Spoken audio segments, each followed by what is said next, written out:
오늘 무슨 주일인가요? 대림절 둘째 주일. 주일. 대림절은 어떤 절기라고 그랬어요? 예수님 오시기를 기다리는. 그가 누구이기에 오셔서 우리들에게 무슨 유익이 있기에 기다리는 겁니까? 살아계신 하나님의 아들, 저희를 구원해 주시기 오십니다. 구원해 주시기 위해서 오시니까 기다리는 거고, 그 예수님이 오셔서 우리들에게 이루실 일은 그야말로 일생일대에 우리들에게 아주 절대적으로 필요하고 유익한 어떤 생명을 살리고 소망과 또 하나님과 화목하게 하는 평안과 하나님의 사랑을 확인시켜지는 그런 사건이기 때문에 우리가 주님을 기다린다고 그랬어요. 이걸 모르면 기다릴 필요도 없겠고, 이걸 알면 기다리겠거니와 오늘 기다리는데 어떻게 기다리는 것도 좀 중요해요.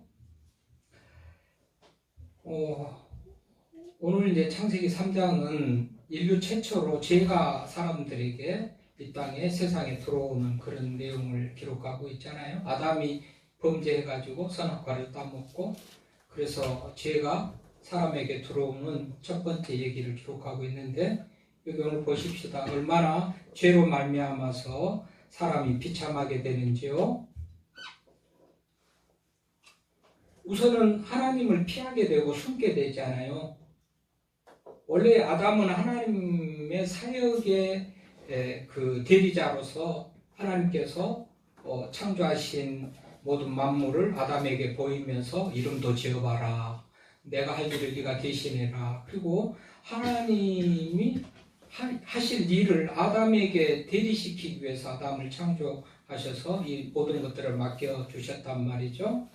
그러니까 하나님이 일을 해야 되는 아담 입장에서 하나님과 매우 소통하며 밀접하게 관계를 맺고 하나님이 무엇을 어떻게 하시기를 원하는가를 잘 알아야 되기 때문에 떨어질래야 떨어질 수 없고 늘 붙어서 하나님의 눈을 쳐다보고 입을 쳐다보고 그런 관계 속에 있는데, 오늘 아담이 어딘가 당당하게 떳떳하게 나타나지 못하고 숨어 있다가 아담아 어디 있느냐라고 부르니까 그때 나타나는 것을 보죠. 왜 그래요? 죄를 지었잖아요. 그 앞에 내용은 뭡니까? 아담이 죄를 지었다는 거예요. 죄를 지으니까 부끄러워요, 창피해요, 하나님 보기에 죄송해요. 그래서 숨어 있는 거잖아요. 그런데 보십시다. 하나님이 지혜와 지식이 부여하시고 능력이시고 물질의 주인이시고 하나님하고 가까이 있어야 그 존재가 복된 존재가 되지, 모든 것을 가지신 하나님과 멀리 떨어져 있고 숨어 있다라는 것은 그만큼 하나님이 가진 모든 것을 혜택받기에 누리기에 지금 부족한 상태에 있는 그런 모습 아니겠어요?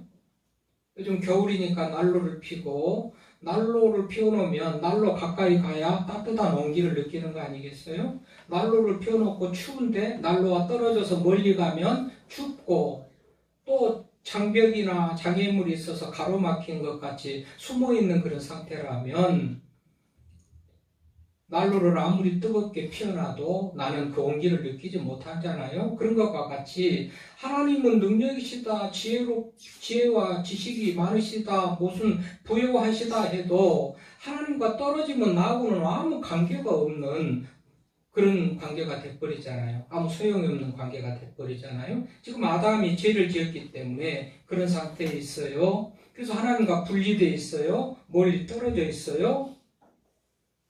그래서 아담아 어디 있느냐 그랬더니 내가 벗었으므로 두려워하여 숨었습니다.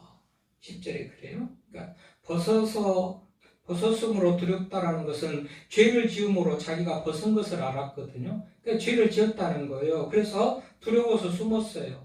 말씀을 어기고 선악과를 따먹었잖아요. 죄를 지으니까 하나님이 무섭고 두렵잖아요. 그래서 숨었어요. 멀리 떨어져요. 하나님이 안 보이게 나타나지도 못하고 멀리 떨어져 있어요. 그러니 얼마나 비참한 상태예요. 지금 하나님에게 붙어 있을수록 가까이 있을수록 붙어 있을수록 하나님의 모든 좋은 것들이 그대로 누리면서 영향을 받아서 살 수가 있을 텐데 멀리 분리되어 있으니 얼마나 비참한가. 이것을 우리가 알아야 돼요. 죄는 인간을 이렇게 비참하게 만든다. 하나님과 멀어지게 하면서 하나님이 가진 모든 것들이 나에게 아무 소용이 없게 만드는 것이 죄다. 그래서 지금 아담이 벗었으므로 두려워하여 숨었다 그래요. 그랬더니 뭐라 그래요? 누가 너의 벗었음을 알려줬냐? 그랬더니 결국은 하나님이 만들어서 나와 함께하게 하신 여자가 그 열매를 내게 줌으로 내가 먹었습니다.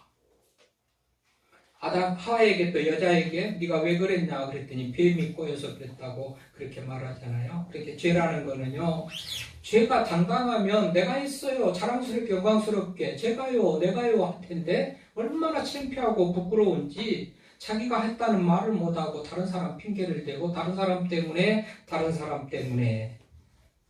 여자 때문에 뱀 때문에 다 이렇게 죄를 전가시키죠. 그래, 죄는 그렇게 창피스러운 자랑스럽게 내가 했습니다라고 말할 수가 없는 것이 죄라는 거 아니겠어요? 너무 우리는 죄에 대해서 심각성을 알지 못하고 그냥 오늘도 별일 없었고 죄를 지었어도 별일도 없고 어쩌면 죄를 지어도 더 잘 되고 그러니까 아무런 죄책감을 또 죄의 비참함을 알지 못하고 그냥 그렇게 지나갈 수가 있는데 오늘 상황을 보십시오. 죄를 짓고 나니까 하나님 앞에 나타나는 것도 부끄럽고 당당하지 못하니 숨고 내가 했다고 말하지 못하고 다른 사람 핑계를 대고 이것이 죄의 속성인데 그럼 지금 아담의 입장에서는 아주 비참하고 절망적인 그런 상황 가운데 있는 거예요. 아무 소망이 없는 그런 모습이에요. 성경에서 죄인들이 하나님을 알지 못할 때, 믿음을 갖지 못할 때 죄인들의 모습을 이렇게 말해서 우리가 그런 비참한 가운데 절망 가운데 있었잖아요. 살 소망을 잃어버린 사람들이라고 성경이 말한 바대로 그러잖아요. 그런 아담에게 하나님께서 뭐라고 그럽니까? 결론적으로는 너로 여자와 원수가 되게 하고 내 후손도 이 뱀에게 하는 말이죠. 뱀에게 너로 여자와 원수가 되게 하고 또 후손끼리도 원수가 되게 하고 결국에는 여자의 후손이 내 머리를 상하게 할 것이다. 여자의 후손이 내 머리를 상하게 할 것이다. 그 여자의 후손이 이제 뭔가 오늘 말씀에 에덴 동산에서 선포된 여자의 후손 제목을 그렇게 정했는데 여자의 후손, 이 여자의 후손이 누구지요? 갈라디아서 4장 4절에 보니까 이 여자의 후손이 곧 예수 그리스도라고 말하고 있어요. 갈라디아서 4장 4절 보면 때가 참에 하나님이 그 아들을 보내사 여자에게서 나게 하시고 때가 참에 하나님께서 아들을 보내사 여자에게 나시게 하셨다. 예수님께서 이 땅에 오셔서 성육신하셔서 이 땅에 오신 그 사건을 말하고 있는데 결국은 여자의 후손은 예수 그리스도란 말이죠. 그러니까 예수 그리스도가 오셔가지고 결국은 사단, 대적, 시험에 들게 하고 믿음을 방해하고 하여튼 하나님과 관계를 떼놓고 끊어놓으려고 하는 모든 것들에 대한 그야말로 머리를 상하게 하고 짓밟으면서 그런 세력으로부터 자유를 주고 승리의 길로 이끌어 나갈 것을 말하는 거예요. 그러니까 이 여자의 후손이 예수 그리스도고 예수가 오심으로 그 일을 이루는 것이라니까 그러니까 그것이 기다리는 거잖아요. 기다려지잖아요. 그런 분이 오셔서 내 인생을 바꿔준다면 얼마나 좋은가 하고 기다리는 거예요. 그래서 기다리는 거예요. 이런 분이니까 기다리는 거게 되고 이분이 오셨을 때에는 온 땅의 평화와 온 땅이 기뻐하는 그런 선포를 하셨는데 그런 분이시기 때문에 우리는 기다린다라는 사실을 기억하면서 예수님은 여자의 후손으로 오셔서 아까 대적자들 방해하는 믿음을 약화시키고 죄짓게 하고 하는 모든 그런 통칭한 사단의 어떤 그런 무리들을 머리를 상하게 한다. 머리를 상하게 한다는 이 언어의 뜻은 그냥 뭐 인간의 머리를 생각하면 머리가 가장 중요한 부분이기도 하잖아요. 팔이 잘려도 다리 잘려도 살지만 머리가 상하면 못 사는데, 그럼 이 머리는 시체의 어떤 부분이 머리를 넘어서 교만과 내 직위와 권위와 영예와 자랑스럽게 생각하고 귀하게 크게 생각하는 세상적인 모든 것들에 대한 그것을 억누르고 짓밟으셔서 무너뜨린다라는 그런 의미를 가지는데요. 어쨌든 세상으로부터 죄로부터 모든 것을 이기게 하신다. 누가요? 여자의 후손이. 그분이 누구라고요? 예수 그리스도. 그분이 오실 날을 기다리고 그분이 오시면 실제적으로 모든 믿는 자들 속에서 이런 역사가 일어나기 때문에 세상이 기뻐하고 즐거워하고, 그래서 기쁜 즐거운 성탄절인데 요즘에는 그리스도인들보다도 세상 사람들이, 그냥 아이들이 기뻐하고 즐거워하는 날이 됐는데요. 실질적으로 우리는 이것 때문에 기뻐하고 즐거워하고 그래서 그날을 기다린다라는 사실을 기억하시기를 바랍니다. 그러면 성경적으로는 남성 중심, 남자의 후손, 아들, 부모 이렇게 이어지는 것인데, 오늘 보면 여자의 후손이라고 그랬어요.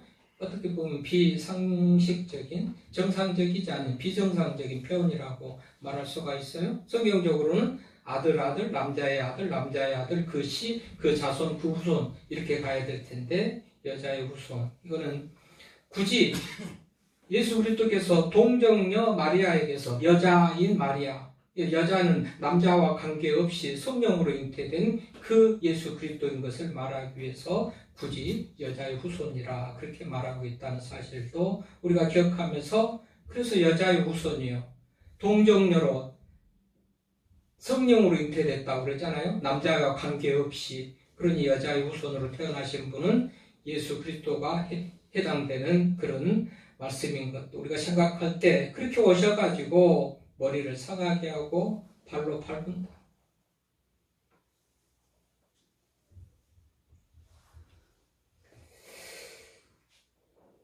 그런데 빨리 왔으면, 우리 이 사실을 믿는다면 사실은 빨리 오면 좋겠잖아요. 왜 기다리게 만드시는지 빨리 오면 아니 속히 바로 와서 이런 모든 상황들을 역전시키고 죄에서 해방시키고 자유함을 주고 그야말로 어떤 상급을 주고 위로하고 평안케 하고 그랬으면 좋겠는데, 이 시간은 되게 길어요. 예수님의 초림, 소위 아기 예수로 오는 2000년 전에 유대 땅 베들레헴에 오셨던 예수님의 초림도요, 그 너머는 말할 수 없어요. 우리 창세기로 하면 그 역사가 주전 몇천 년 전의 예언인지는 사실은 가름하기는 성경 역사를 4,100년 이 정도 봐요. 창세기 역사를 4,100년 정도 봐요.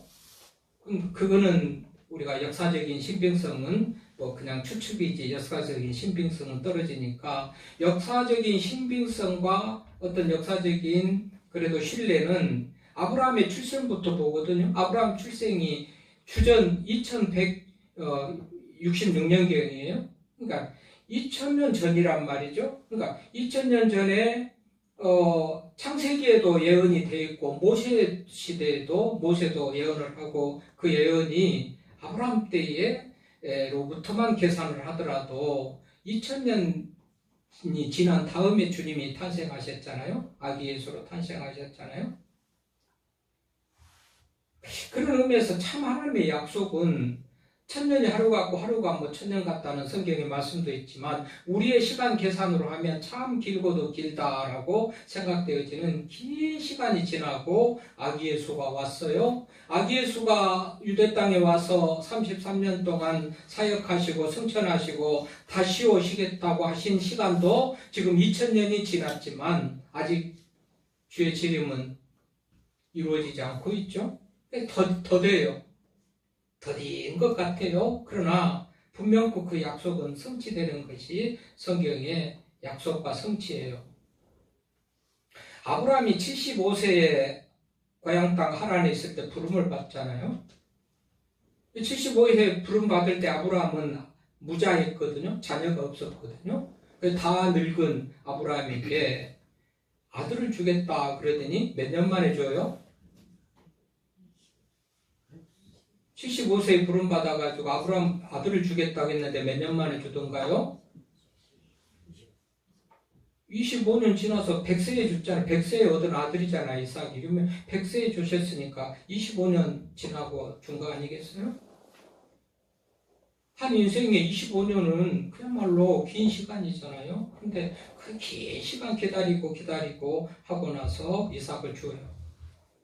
다윗을, 목동이신 다윗을 이렇게 불러서 하나님께서 또 이제 왕의 자리로 이끄는 그 과정을 보면 다윗은 골리앗을 물리친 이때부터 사울 왕의 눈에 띄어가지고 사위가 되고 장군으로 맞으면 옆에 신복으로 그렇게 기용되는 것을 보는데 이때도 다윗은 기름 부음을 받고 이렇게 다윗 골리앗을 물리칠 때가 한 13세에서 15세 이렇게 봐요. 왕이 된 때는 30세의 왕이 돼요. 그 절반의 시간을 이렇게 기다리고 시간이 지난 다음에 또 왕이 되기도 하고.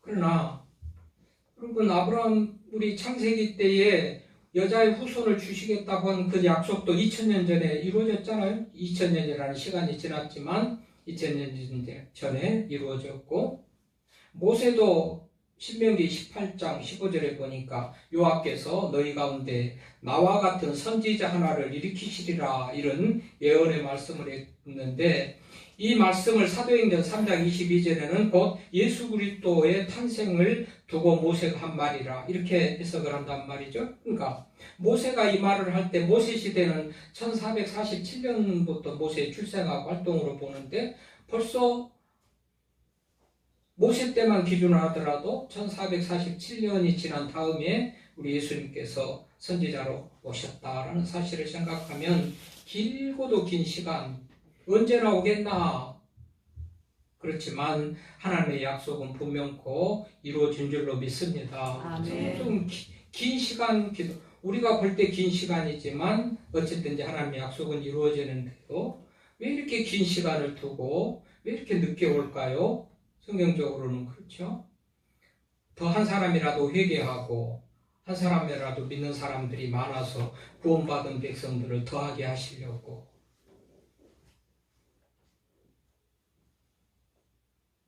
프로이드라는 정신분석학자가 있죠. 이 사람이 이런 얘기를 해요. 항해하던 배가 파손돼가지고 다른 사람들이 다 죽고 한 사람이 살아남았다는 거예요. 표류하고 떠내려가가지고 어떤 섬에 하나 도착을 했는데 섬에 사는 사람들이 그냥 환영을 하면서 환대를 하면서요. 그렇게 어느 본부로 가서 우리의 왕이 되십시오. 되주십시오. 우리의 왕이 되주십시오. 그래서 왕이 됐다는 거 아니겠어요? 실질적으로 그 왕이 되고 보니까 진짜 모든 마음대로 모든 왕같이 자기 말대로 모든 사람들이 따르고 순종하고 받들고 이런 일이 일어난 거예요. 이상하다. 왜 그럴까? 뭐 때문에 그러지? 궁금해서 물어봅니다. 그랬더니 주민이 말하는 거예요. 우리의 전통은 누군가 한 사람을 1년 동안 왕이 되게 해가지고 왕으로 세워서 1년 동안만 왕이 된다는 거예요. 그러다가 1년 뒤에는 무인도로 보내서 죽게 한다는 거예요. 아 그래요? 그런 전통이 있군요. 그래서 제가 왕이 됐는데 나도 1년 뒤에는 버림받고 무인도로 가서 죽게 되겠군요. 왕이 고민하다가 왕일 때는 내 마음대로 뭐든지 할 수 있으니까 명령을 내립니다. 큰 배를 만들어라. 그리고 뭐 나무도 심고 꽃도 심고 곡식도 심고 먹을거리도 심고 다 가서 저 무인도에 가서 나무 심어라 꽃 심어라 곡식 뿌려라 다 그렇게 해요. 또 갔다 오면 건축 자재를 가지고 집도 지어라 다 그렇게 놓고 1년 돼서 쫓겨납니다. 무인도로 쫓겨나는데 여러분 가면 다 준비해놨잖아요. 왕일 때 다 준비해놨잖아요. 걱정 없이 잘 먹고 잘 살았다는 얘기를 프로이드의 정신분석학자가 그런 얘기를 해요. 뭐지요? 준비하자는 거예요. 여자의 후손이 오든 메시아가 오든 준비되지 않는 모습은 아담이 하나님을 피해가지고 숨고 나타나지 못하는 것 같이 그런 모습 가지고 주님을 맞이한다면 오나마나 소용없어요. 오는 것이 더 괴로운 일이 될 수도 있어요. 뭐죠? 준비하고 그분을 만나야 된단 말이지. 하나님이 아담을 찾을 때 아담아 어디 있느냐 하는데 나타나지도 못하고 숨어가지고 죄를 지었고 부끄러워서 하나님을 볼 수 없습니다 하고 숨은 것 같이 준비되지 않는 상태로 우리 주님 만난다면 우리 역시 피할 수밖에 없고 도망갈 수밖에 없으니 그분이 오셔서 우리들에게 해주시겠다고 한 약속이 다 무효가 되어버리는 거, 우리들에게는 아무 소용없는 약속이 되어버린 거 아니겠어요? 그러니까 이 대림절 기간은 그 준비하도록 그렇게 시간을 두고 회개하고 하나님 말씀 따라서 살아갈 것을 그렇게 준비하는 여유를 두는 그런 시간이구나라는 것을 생각해 보면 이때에 우리는 잘 준비할 수 있기를 바랍니다. 아멘. 그분이 오시면은 우리들에게 온갖 좋은 것을 이루어준다 한들 준비되지 않는 모습으로 만나면 오 주님 감사합니다. 어서 오십시오. 기다렸습니다. 이런 문제가 있습니다. 해결해 주십시오 하고 할 수 있는 준비됨이 필요하다는 거 아니겠어요? 그런 의미에서 우리는 다시 한번 이 대림절 기간 주님을 만날 날을 앞두고 아담같이 나는 하나님 앞에 부끄러워서 도망가는 존재가 될까? 아니면 마라나타 주 예수의 오시옵소서 하고 맞이하고 환영하는 그런 모습으로 맞이할 수 있을까?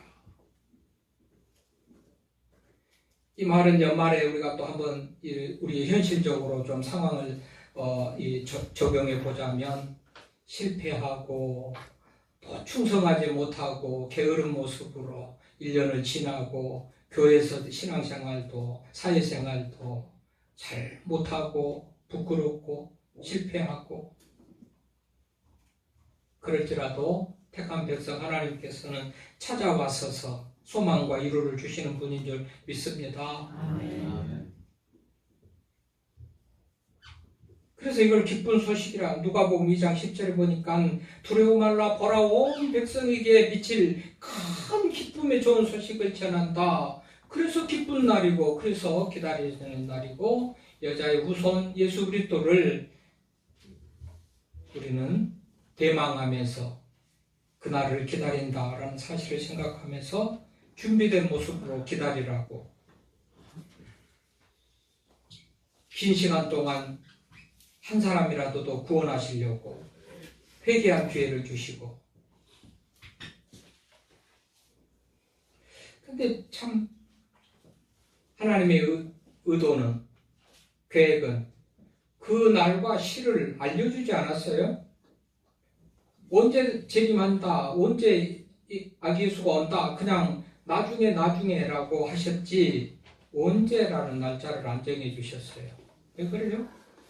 그날이 오늘인 것 같이 더디더디 뒤로 미루고 오늘 게으르게 하다가 대충 살다가 죄짓고 범죄하다가 임박할 때 회개하고 돌이켜야지 하는 그런 생각 못하게 하려고 지금부터 오늘 내일 바로 당장 예수님이 오실 것 같은 그런 모습으로 살라고 성경에서는 그 날, 그 때, 그 시를 비밀리에 해두셨어요. 감춰두셨어요. 이 사실을 우리가 기억을 해야 돼요. 젊었을 때는 적당히 지나다가 나이 먹으면 하겠다. 그것도 틀린 말입니다. 바로 지금 오늘 예수님이 오시면 어떻게 할 거예요? 지금은 좀 가진 것이 없으니 좀 벌고 있고 좀 뭐 있을 때 좀 부자 됐을 때 하겠다. 이런 것도 틀린 말이고요. 아무튼 언제나 중요한 것은 이 시간 지금 바로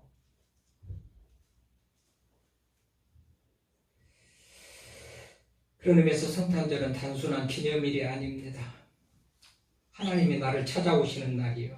여자의 후손으로서 우리를 찾아오셔서 정말 숨은 자리에서 나와라, 절망한 자리에서 나와라, 부끄러운 자리에서 나와라, 실패한 자리에서 나와라.